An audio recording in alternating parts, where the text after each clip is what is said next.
Granddaddy? I mean, yeah. Yeah, kind of, right? I think so. Yeah. Vincent Dutrait. It's one of the best.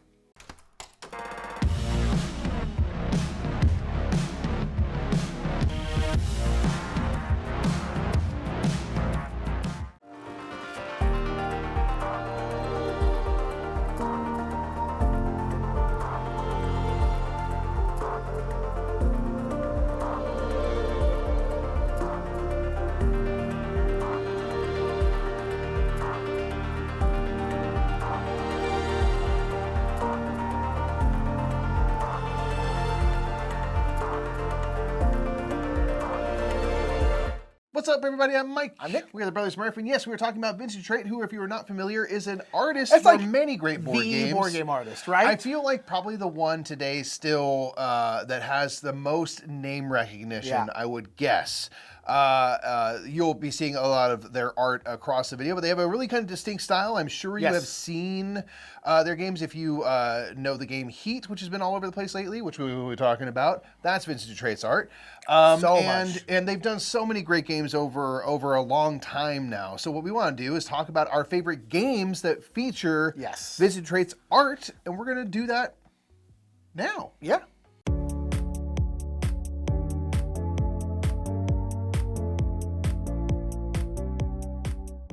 Number 10 is going to be a game from 10 plus years ago now, which is kind of crazy to think about. This is Broom Service. This is a really interesting game where it's a pick up and deliver game, ultimately, where you are going to be playing these cards that are going to show gatherers, druids, and witches, and you are kind of trying to get in the heads of your opponents, because these action cards all have a kind of brave and a cowardly side. The brave action version is going to be much stronger, but you have to be careful, because if you want to play a card in its kind of brave way, in its stronger way, you only get to carry that out if no one else plays that action that turn. So you're really trying to think, we all have the same kind of set of 10 cards, you're going to be playing 4 of them per round. You're really trying to sort of program your actions of the round and trying to think of like when and how people are going to be taking what actions and with who. Are they going to move their druids around to deliver potions and stuff? They're going to use their gatherers to get ingredients, or zoom around on their brooms with their witches. So you can take the cowardly version of actions, and those are going to be safe even if other people play them, but you're really not going to be getting as much done. So you feel that pressure of like, how am I going to get these things done? I got to risk it. I got to try to go for it all, but then it all blows up in your face because everyone had the same idea you did, and now you're doing nothing. This is a really kind of fun, whimsical, it's great for Halloween. I just really enjoy the kind of cozy witch look of it. Vincent Dutrait's art really, I think, is serviced well with all these games for that matter, but like, I think it really serves the theme well here. It just creates kind of you know, a game that feels like it's from its time, but in a really kind of beautiful way, where it's just like, that is something that feels kind of retro and classic, kind of classic Halloween feelings, and it just makes me kind of happy every time I see it.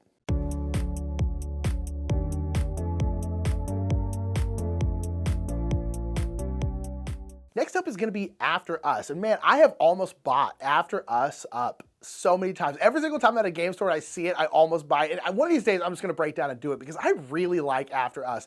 After Us is this really interesting post-apocalyptic game, which of course has beautiful Vincent Dutrait art. But Vincent Dutrait in this one is drawing apes, various apes. There's like chimpanzees, gorillas, orangutans, I think gibbons, maybe? What was the last one? I can't remember what the last one is, but nonetheless, these 4 kind of apes. And it's this really, really interesting take on deck building, where you are going to be you know, getting resources and then using those resources to get more of these kind of ape cards, which are going to be going into your deck. You're shuffling up, and then when you put your cards out, it's got this really, really interesting thing where you're putting your cards out, but you're putting them directly next to each other on your table right here, because on the sides of each of their cards are little half boxes, like little half box here, little half box here, little half box here, this side's a little box here, here, here, that kind of stuff. And they're kind of staggered on there. And what you want to do is when you put cards next to each other, you want to match up those half boxes so that they make a full box. When they have a full box, you will then get to do whatever is inside that box. Very often it's getting different resources, because the various kinds of apes, to be able to purchase one of those new cards, you have to have that specific kind of resource. But they might give you points, they might give you energy and other those different kinds of things. But it's this really interesting way of deck building where it's not just what you draw, but it's where you place things down next to each other and how you line things up. And like sacrifice you have to make. You're like, oh, I really want to make this box, but I think making this box over here is more important. And if I do that, then this box down here is only going to be a half box. It's not going to have anything. Some cards also will just have full boxes in the middle of the card that you're always just going to get. But I really thought that was a really interesting but very simple take on deck building, where you're really trying to match stuff up. There's certain other games like Wayfarers and South Tiger and stuff like that, that have certain things where when cards are placed next to each other, if they match up, they get something. But this is where like that was like the entire game was you trying to do that, and you're racing, I believe, to a certain amount of points. And it's just really, really fascinating. It works really well on BGA, by the way, because it's just very easy to like move stuff around and the box like glows green when it matches up with something. I think it's great. I need to really just get this game next time I see it at a game store, because I've almost bought it 1 billion times. It's got great Vincent Dutrait art, as we talked about, but the game itself is really, really interesting and a really nice, interesting take on like deck building and tableau building.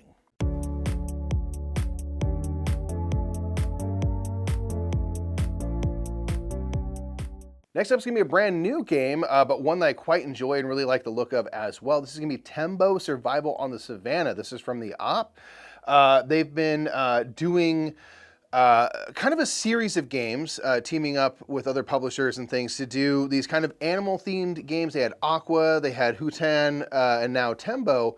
Tembo is a cooperative game where you are trying to get a herd of elephants from kind of your starting tile through these savanna boards over to your destination. You have to stop off of these different landmarks along the way. So you are going to be playing these cards to kind of fill out the savanna with these spaces essentially where you can place your elephants as you move out, or you can play a card instead of playing it out on the board. You can play it to actually place your elephants, and they're going to give you kind of a pattern you have to place your elephants into. So you need to have legal spaces already played out where you can put your elephants down. Like I said, trying to visit these landmarks along the way. You have to visit all 6 landmarks before getting to your destination. And there's these lions that are going to be seated throughout the deck, and every time they come up, they're going to be activating and maybe chasing off your elephants, which you lose for the rest of the game, which is going to make it a little bit harder because now you have less of your herd to kind of work with. There's also this kind of mechanism of fatigue that will be coming in where your elephants are getting tired. You have these matriarch cards you can play. That's your leader. They're going to kind of reset the start of where you're going to be going out from. And you can return your elephants back to your player area, but they come back tired. So you have to kind of refresh them first before you can place them out again. So it creates a really interesting, tough puzzle of trying to manage, the energy of your elephants, the food that you were amassing by knocking over these trees, because you need to keep your energy up. Every time you play these matriarch cards, it's going to sap your energy. So you need to make sure you don't lose energy, because that's one way to lose. If you lose all your elephants, you lose the game. There's a deck of cards that you're drawing from. If you ever run out of that deck before you get to the end, you lose the game. So it's kind of a classic cooperative game experience in that way, where a lot of ways to lose, one way to win. And with these games, all these games in the series that I mentioned have Vincent Dutrait art, and I really love the through line of that. We have, just really beautiful, especially the cover showing this, big, awesome matriarch and her, who she's in charge of back behind her and stuff is just really kind of striking and beautiful. I think elephants are an animal that just about everybody can get behind and love. They're just super cool creatures. And so it's fun to have now a cooperative game in this sort of series to give us this really, interesting, tough challenge to kind of bond over.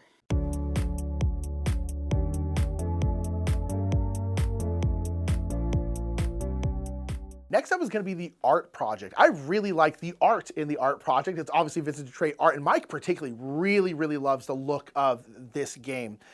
This is a game that was a massive sleeper for us. Like when we first played this game, we thought like, oh, this seems like it'll be cool. We seem like a cool little kind of art protection co-op game, and we really, really like it. This is where you are the art team, A.R.T. It stands for the Art Rescue Team, I believe is what it stands for. So you are the art project. So you are trying to rescue art. There is this villainous group called the White Hand who steals high-end art, and you are going around to the various cities in these countries trying to get that art back and to try to stop the White Hand from spreading and basically taking over whole cities and taking over the entire country. The art game, the art heist game in this particular world is crazy. And it's got this really great Vincent Dutrait art because you are this kind of like A-teamy type team where you have all these different characters. Like one's kind of like the hippie dude's got like his van and stuff like that, but you're all part of this like anti-heist art team. It's just really, really cool. But the game is based around these card playing where you're playing these cards which are going to kind of give you these actions. They're also going to a lot of times have negative stuff to them. They will also produce resources for you, and your resource will kind of go into your joint resource pool. Resources in this game are extremely, extremely tight, and it's a shared pool, so you really have to work together to get the stuff you want to get done. And you're moving around the different country, around the country to these different cities, trying to mitigate stuff, trying to recover some of this art and get it back. It's really, really great. But then on top of that, what's really great about this game is that there are multiple different maps in the game. It's not just one. Every single time you can play on a different map, and the different maps massively change the game. The first one is much more of like it's kind of like a, there's lots of different cities. It's kind of a joined up map, kind of like a Ticket to Ride or something like that. But like the next map is something like, it's like Egypt. Egypt is one of them. And Egypt is just one big straight line. That's all it is, because you're going up and down the Nile. So instead of it being all these interconnected cities, it's just a line. And going down the Nile is free. Going up the Nile takes double the amount of fuel that it usually takes to move. It's really interesting and massively changes up the game. The art project is so good. If you have not had a chance to try it, you really like tough resource management, crisis management, co-op games, give the art project a try. It's got great Vincent Dutrait art, as we said, but it's also really, really good.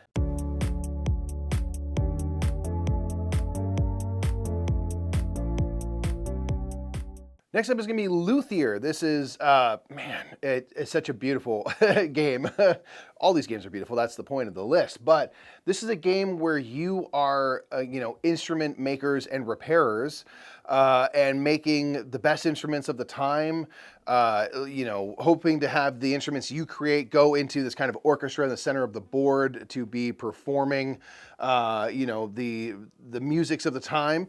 And kind of taking on the patronage of famous composers and nobles and things, and crafting the instruments that they want, or performing music of the types they prefer to kind of keep them happy and have them give you victory points and different gifts and things from round to round as well. This is a game that has a really cool worker placement system. You're going to have family members. You're going to be, the Steinway family and things like that. And you are going to have these workers of different strength levels. And you're going to be placing them out onto the various areas of the board face down. So people don't know how strong of an action you're taking there. And what that's going to do is when you go to reveal things, whoever has the highest strength is going to get, first pick. And so you're going to have cards are getting, taken away that maybe we are all gunning for the same instrument that we wanted to build. So you really want to have turn priority, but you have to kind of spread your people out and do different things. And then for a lot of actions, the strength of that worker will give you, bonus actions, or if you're doing a performance, will kind of give you a leg up in that performance as well. So you're having to make really interesting, tough decisions. The extra layer on top of that that's really interesting is when it comes to the active player, say it's me, I can choose any action space where I have a worker. And then everyone who has a worker that spot is going to take their turn for that action. So there's this interesting thing of you're like, I needed to perform after I did this other action. And so you're kind of trying to hedge your bets in a way that even if the order of the actions don't come out in the way you were hoping, you can still make sure that you have, a good, useful turn. You're not wasting time, essentially.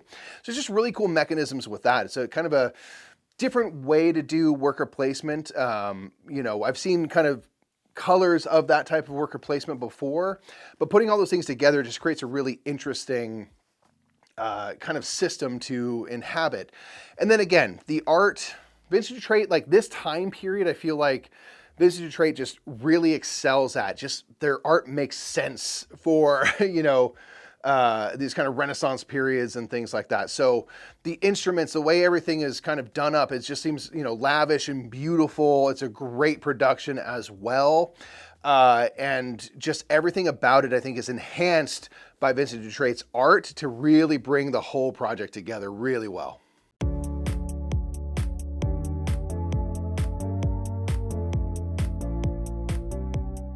Number 5 is Heat. I feel like people are going to want this one higher. Heat is so good. Is this my favorite? I don't know. I feel like the Formula One vibes with Vincent Dutrait art is just like, it's just an immaculate pairing. It's so good. I don't know what it is, but I just think Vincent Dutrait crushed this one. But as I said, this is a Formula One racing game where you are doing 2 laps around some kind of map. You can have the map of the USA, France, Monaco, a whole bunch of different ones. And this is a deck building, well, I guess it's not deck building because you're not really adding to your game. It's kind of like a deck management game is really what it is, where you are going to be, again, going around playing out these cards that are going to give you a certain amount of speed, essentially allow you to move a certain amount. So you're going around these turns trying to not overheat your car. It's a really tough balance, and you could really kind of push your luck where you're like, you know what? I am going to flip over these cards at random and just kind of see, because there's certain cards that allow you to add more cards, but you don't get to choose them. You're just kind of flipping them over, and you can go around this turn way faster than you meant to, and you're going to end up spinning out if you can't spend that heat. It's really, really fun. Not to mention, in the base game of this, there's like a whole campaign mode. There's all these different player powers and upgrades that you can get for your cards that really change up the game, which you should definitely play with. It's got a great solo mode. It's so much fun, but it really comes down to that kind of deck management where heat is coming in and out of your engine. You're trying to manage that as you bomb around these corners as fast as you feel comfortable. I spin out way too often in this game.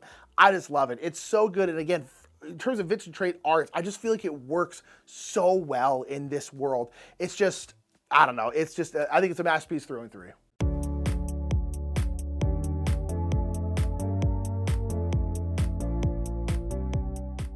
Next up is going to be Tribes of the Wind, which is just a deeply underrated game, I feel like. It's so good. It's from a few years back with really cool Vincent Dutrait art, obviously, in this kind of like post-apocalyptic world, but now we're rebuilding. So obviously the time that we're in now has ended, and life is rebuilding and stuff, and we are kind of building these tree houses now and traveling around and trying to harness energy, wind energy and things like that. It's kind of got a cool theme. It's like post-apocalyptic but hopeful. And what's really fun about this game is the cards that you're playing are going to oftentimes be dependent on the backs of the cards of your opponents.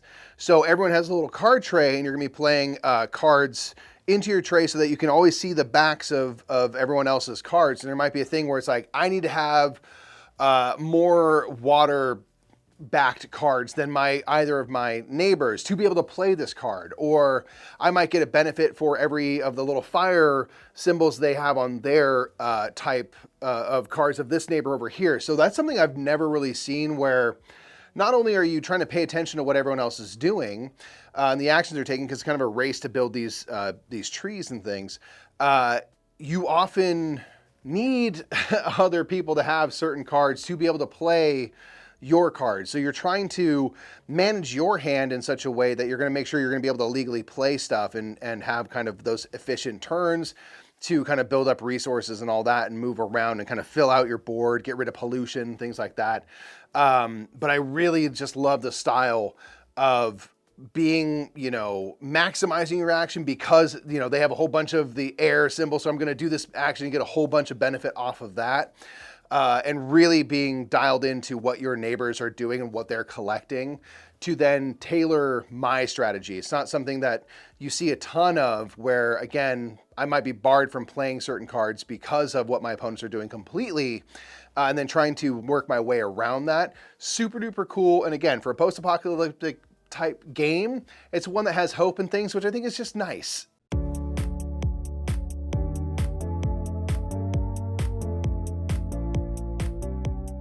Give me Vincent Dutrait and some Lord of the Rings.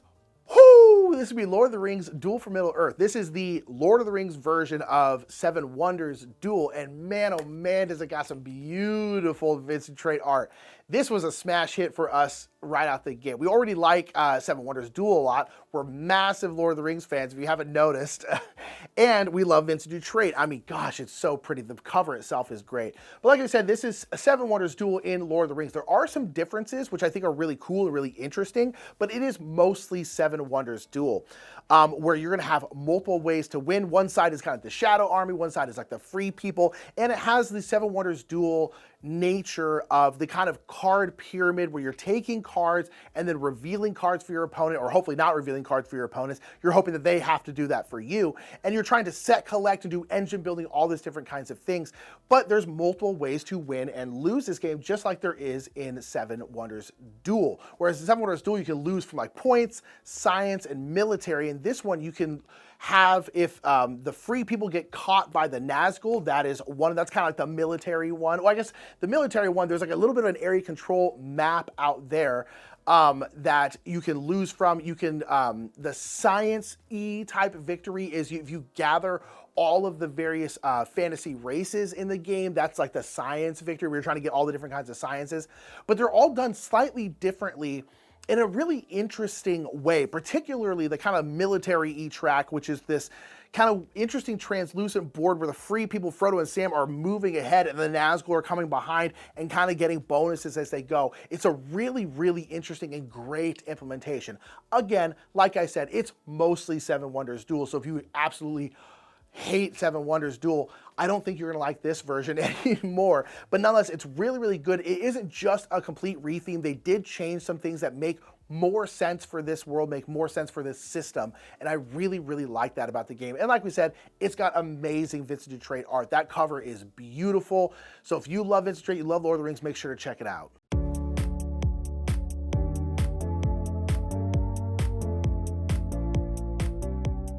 Number 2 is Unconscious Mind, which actually has 2 artists very centrally involved in the game.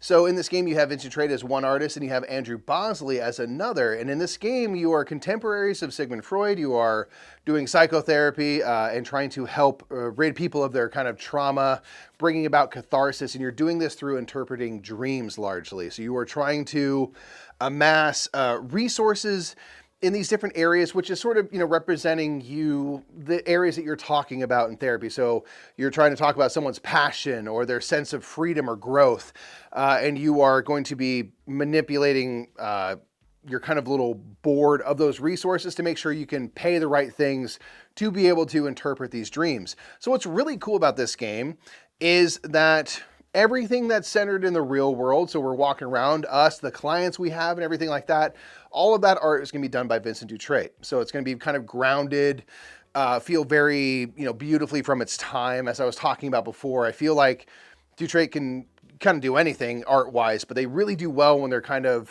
turn of the last century. That time period, I think, just really works well for their art style. But you're going to have these dream cards. You're going to be interpreting these dreams, and that's where Andrew Bosley's art comes in. So you're going to have these whimsical, strange, you know, dreams. Like, dreams are weird. They're just going to have a bunch of strange things all kind of mishmashed together in a beautifully whimsical way. Andrew Bosley also did, like, you know, the Everdell art and stuff, so it kind of lends... their art style lends really well to having things be kind of off the wall and not realistic. And then you have it grounded with the real world and what we're talking about with Vincent Dutrait's art. So this is something that you've seen before where, you know, games will get different artists to work on them. And this is one, for my money, that works the best because it really kind of reinforces the theme. And it has a really robust game underneath it. So it's not just about this kind of dual artist situation. There's a really cool game that is then served by the 2 artists in the kind of areas of the game they inhabit.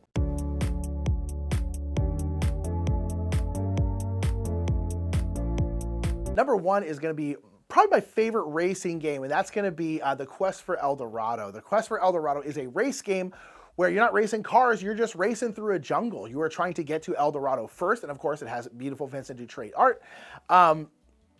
And you are racing to El Dorado, trying to be the first one to get there. And you're doing that through, this is a really great introduction to both a race game and to a deck building game, because there's deck building in this game, but the deck building is pretty easy and pretty simple and pretty minimal, but it's still a big part of the game. This is a game where, again, you're going to El Dorado and you're doing that on these big old hex tiles, and these hex tiles are going to have various landscapes on them. They're going to have jungles, which you'll need machetes to chop through. You have rivers or some kind of water, which you need oars to go through. And then you have markets, which you'll need money to go through. Those are kind of the three general areas. And there's things like mountains, which are impassable. You have to go around them. And so as you're playing out your cards are going to have those symbols on them. So if I play a card with 2 machetes on it, I can go move my little person through 2 1 machete spots or 1 2 machete spots. The thing is, if I have a 2 machete spot in front of me, I can't play 2 1 machetes to get there. I have to play a 2 or more machete card on there. And so this game is really interesting because the way the map sets up, there's a whole bunch of different ways the map can set up. A lot of times the shortest route is going to be the shortest, but it's also going to be the most dense. It's going to have the most dense jungle, the roughest rapids, the most dense markets that are going to take these higher value cards to get through that you're not going to have a ton of at the beginning of the game.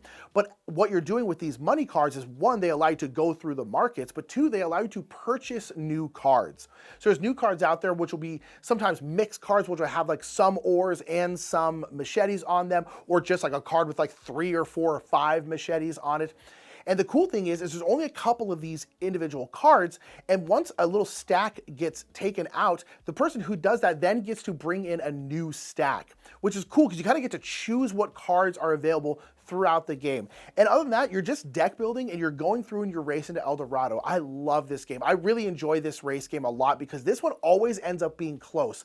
Seemingly no matter what, even if someone is way, way, way ahead halfway through the game, they get bogged down at one point where they don't get the card draws they need, they kind of slow down, and people end up catching up to them. I feel like this always comes down to the wire, which is what you really want with a race game. It's just so good. Again, it's got great Vincent Dutrait art. There's actually a newer, well, I guess it's not probably not that new anymore. It's probably a couple years old now, but there has been a newer version that came out that's got even more Vincent Dutrait art. It's just wonderful. Quest for El Dorado is great. It's a great intro deck building game, great intro race game, and make sure to check it out. So that was our favorite games that feature Vincent Dutrait art. Again, we were ranking them in terms of how much we like the games, not so much how much we like the art. Although again, the art's a banger in all of them. It's a given that the art is awesome. So yes, nice. Indeed. But nonetheless, let us know your favorite games with Vincent Dutrait art down in the comments below. There's so much good stuff out there for Vincent Dutrait. They're so prolific. I don't know how the heck they do it, but it's just the best. Vincent, keep doing what you're doing. Please make art forever. You're Please awesome. do it. And I think that's going to be it. Bye, everybody. Bye.